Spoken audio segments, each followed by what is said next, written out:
Hey students, good morning. I hope you all are doing very well. Students, in my last topic, I have discussed about cotton crop in India. Today I am going to speak about the jute crop in India, which is also called the golden fiber because of its color and high commercial value. Jute is one of the most important fiber crops of India after cotton. It is mainly used for making gunny bags, ropes, mats, carpets, and handicrafts. It is eco-friendly and biodegradable, so its demand is increasing in today's world.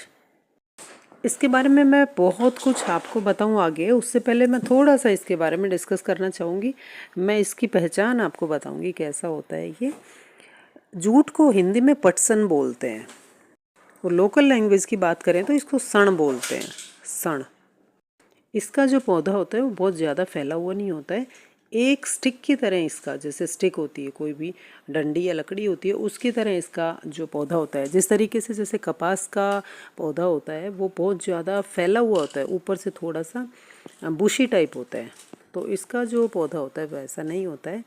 और height की अगर बात करें इसकी तो ये लगभग 7 से 8 या 8 से 10 फीट तक ये पौधा चला जाता है। जब ये ग्रो होता है तो इसमें फलियां आती हैं और इसका जो पेड़ है वो थोड़ा थोड़ा सा, जो इसकी पत्तियां बहुत बारीक बारीक होती हैं, ये फलियां और जो इसकी पत्तियां हैं वो पशुओं के खाने के काम आती हैं।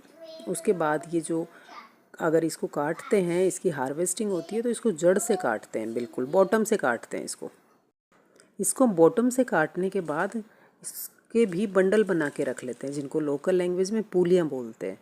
इस तरीके से बना के इनको रख देते हैं। इन पूलियों को सुखाया जाता है, बंडल में ही रहने देते हैं इसको। उसके बाद इनके ऊपर पानी गिराया जाता है, जैसे ये जो बंडल है इनको पूरा गीला करते हैं ये लोग, जैसे वो किसी तालाब वगैरह में भी कर सकते हैं या किसी नहर में काम कर सकते हैं। मतलब इनको गीला करने के लिए पानी है वो अच्छी क्वांटिटी में चाहिए थोड़ा सा। अब ये जो बंडल है इनको गीला क्यों करेंगे, क्योंकि अगर ये गीले हो जाते हैं तो इन बंडल से इनके छिलके उतारते हैं। जैसे जो एक तना था, जो एक डंडी थी, एक ही जो पौधा था पटसन का या जूट का, तो उसमें क्या होता है, गीला करने के बाद जो इनकी जो छाल होती है वो इजीली उतर जाती है, और वो ही है जूट एक्चुअल में, जो फाइबर है, जो रेशा है। Because jute is a staple crop, ये रेशेदार एक फसल है। तो इसमें क्या करते हैं, ये छिलका उतार उतार के इस तरीके से ये फिर वापस बंडल बना बना के और उनको रखते जाते हैं, क्योंकि वो अब इनको फाइबर मिल गया एक्चुअल जो इनको चाहिए था, जो जूट, जिससे फिर आगे फर्दर सामान बनता है। और ये जो छाल उतारते हैं ये गीला करके ही उतारते हैं, क्योंकि अगर गीला करके उतारते हैं तो वो छाल पूरी उतर जाती है, मतलब लेंथ उसकी अच्छी होती है। और अगर ये सूखे हुए में उतारें तो छाल नहीं उतरती है, वो छोटी छोटी उतरेगी, टूट जाएगी। इंडिया में बहुत सारी चीज़ें बनती हैं इससे, जैसे बोरियां वगैरह, जो रफ़ कारपेट वगैरह होते हैं, या जो डेकोरेटिव आइटम्स होते हैं, हैंडीक्राफ्ट का आइटम होते हैं, वो सब चीज़ें बनती हैं। India is the largest producer of jute in the world, contributing nearly 60% of the global production. The major jute producing states are West Bengal, Bihar, Assam, Odisha, and Meghalaya, with West Bengal and leading in both area and production. Jute को उगाने के लिए थोड़ा सा humidity अच्छी होनी चाहिए, मतलब थोड़ा पानी है वो अच्छा चाहिए। सूखे एरियाज़ में हम जूट से ज़्यादा उम्मीद नहीं लगा सकते।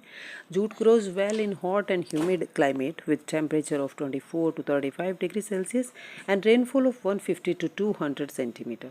It requires fertile alluvial soil, especially found in the Ganga-Brahmaputra Delta region. The jute industry also provides employment to millions of farmers and workers in India. However, it faces challenges like competition from synthetic fibers, outdated machinery, and need for modernization. Synthetic fibre ने थोड़ी सी इसकी demand को कम कर दिया, क्योंकि synthetic fibre है वो cheap होता है और लॉन्ग लास्टिंग होता है, ड्यूरेबल होता है। और अगर देखा जाए तो इंडिया को बांग्लादेश के साथ जो कंपटीशन है थोड़ा सा वो झेलना पड़ता है, क्योंकि वहाँ पे जो फाइबर है वो थोड़ा सा चीप और अच्छी क्वालिटी का मिल जाता है, इसलिए बांग्लादेश में थोड़ा सा जूट है वो बेटर कंडीशन में है। बाकी कुल मिला के ऐसा नहीं हो सकता कि हम जूट को इग्नोर कर सकें। जूट है एक बहुत अच्छी क्रॉप है, बहुत सारे लोगों को एम्प्लॉयमेंट देता है, मार्केट में इसकी काफ़ी डिमांड भी रहती है। So jute is not just a crop but a lifeline for millions of people in eastern India. Promoting jute will help farmers protect our environment and strengthen India's economy. That's why we call it the golden fiber of India.